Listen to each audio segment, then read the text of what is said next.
اهلا بيكم. عاملين ايه حلوين؟ النهارده هنعمل لكم اجمل طريقه للحمه. لو لسه عندك بقى لحمه من العيد، تعالي ما اقولك تعمليها ازاي.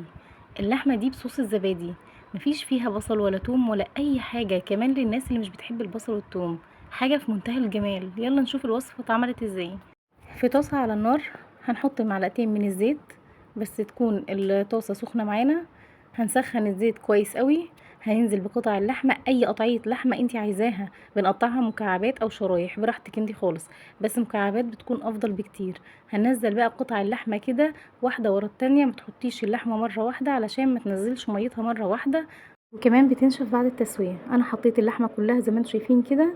هبتدي بقى اغطي عليها على نار عاليه بس 5 دقايق، مجرد ما الميه بتاعتها تنزل هقوم افتح عليها كده زي ما انتم شايفين، وافضل اقلب فيها حاجه بسيطه بس بحركها زي ما انتم شايفين كده، وهرجع تاني اغطي عليها وهسيبها لحد لما تشرب ميتها كلها.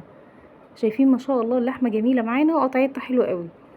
هقفل بقى عليها وبعد 10 دقايق هرجع لها تاني. شايفين كده بعد 10 دقايق هي شربت الميه بتاعتها بس لسه ما اخدتش اللون المكرمل اللي انا عايزاه.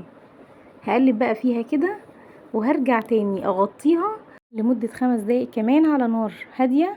انا في الوقت ده هديت النار علشان اوصل للون المكرمل البني الجميل اللي انتوا شايفينه ده.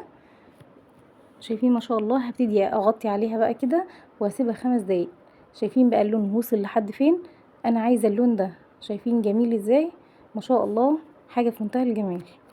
في الوقت ده لو حابين تحطوا اي مطيبات حطوها دلوقتي. انا حطيت حبهان وورق لورا واكتفيت بكده. حابه تحطي عود قرفه مفيش مشكله، بس انا اكتفيت بدول. هقلب بقى فيها كويس قوي كده، وهي كده خلاص اخدت اللون اللي انا عايزاه. هبتدي احط كوبايه واحده من الميه، كوبايه واحده من الميه المغليه، مش اكتر من كده. هقلبهم وهرجع تاني اغطيها. بس بقى الخطوات اللي جايه دي كلها على نار هاديه، ما تعليش النار خالص. كده بعد شويه شربت الميه بتاعتها وبقت بالشكل اللي انتوا شايفينه ده. شايفين عامله ازاي؟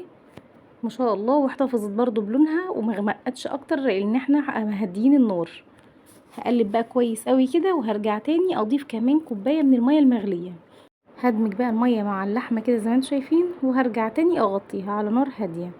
صدقيني من طرق اللحمه الجميله والمميزه. هغطي اللحمه بتاعتنا وهسيبها في الخطوه دي بقى، هسيبها تستوي وتكمل سواها. هجيب 180 جرام او علبه زبادي كبيره شويه. هحط عليها معلقتين من النشا، يكونوا معلقتين ممسوحين، ما تزوديش، مش معالق هرميه، معلقتين كبار ممسوحين.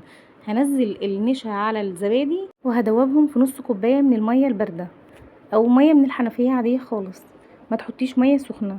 هبتدي بقى اقلب الزبادي والميه والنشا. هتدوبي النشا في الزبادي كويس قوي كده. انا استخدمت المضرب السلك علشان ما يكونش فيه اي تكتلات ولا تخريز في الزبادي بتاعنا. في الوقت ده هشيل اللحمه من على النار وهي كده شربت تقريبا نص ميتها. هبتدي اجيب بقى الصوص اللي نزل من اللحمه ده. هبتدي احط الصوص على الزبادي علشان يعادل درجه الحراره، علشان ما يكتلش منك. اوعي تحطي الزبادي مباشره على اللحمه، ده هيخلي الزبادي يكتل معاكي ومش هيفك ومش هيديكي الصوص اللي انت عايزاه. هقلب الصوص كده مع الزبادي وهرجع احطه تاني على اللحم زي ما انتم شايفين. هقلب بقى الخليط ده كويس قوي مع بعضه كده، وهي اللحمه كده 3/4 سوا. هنزل كمان كوبايتين من الميه، كوبايتين مش كوبايه، كوبايتين من الميه، وتكون ميه برضو مغليه. وهرجعهم تاني على النار وهقلبهم وهسيبهم تاني على نار هاديه. هتستوي بقى مع بعضها كده. هي اللحمه زي ما قلت لكم 3/4 سوا، فهتكمل بقى سواها في الصوص ده، هتاخد باقي سواها من الصوص ده. شايفين هي اللحمه دي ما شاء الله بعد ما استوت؟ شايفين الصوص عامل ازاي؟ الزبادي عندي ما خرص ولا اي حاجه خالص. هرجع اسيبها حاجه بسيطه كمان. في الوقت ده كانت الكهرباء اتقطعت للاسف، علشان كده الاضاءه مش مظبوطه قوي. انا بس بوريكم قد ايه اللحمه خلاص هي كده استوت. وفي الوقت ده تقدري تحطي البهارات بتاعتك. انا مش هستخدم غير ملح وفلفل و7 بهارات، مش اكتر من كده، معلقه صغيره من كل حاجه. انا مش عايزه اكتر من كده. حاولي ما تضيعيش طعم اللحمه بالبهارات الكتير اللي انتي بتحطيها. انا اكتفيت بدول بس، وطلعت ما شاء الله في منتهى الجمال. بوعدك اللي مش بياكل لحمه عندك هيحبها جدا وهياكلها، وكمان الطريقه دي هتبقى مميزه بالنسبه له. كده اللحمه بتاعتي استوت وبقت تمام على الاخر. هي كده بقت جاهزه معانا. هنبتدي بقى نقدمها مع بعض كده زي ما انتم شايفين. التقديم ده يرجع لك. ما شاء الله شايفين اللحمه عامله ازاي، وكمان الصوص قوامه مظبوط جدا، حاجه ولا غلطه.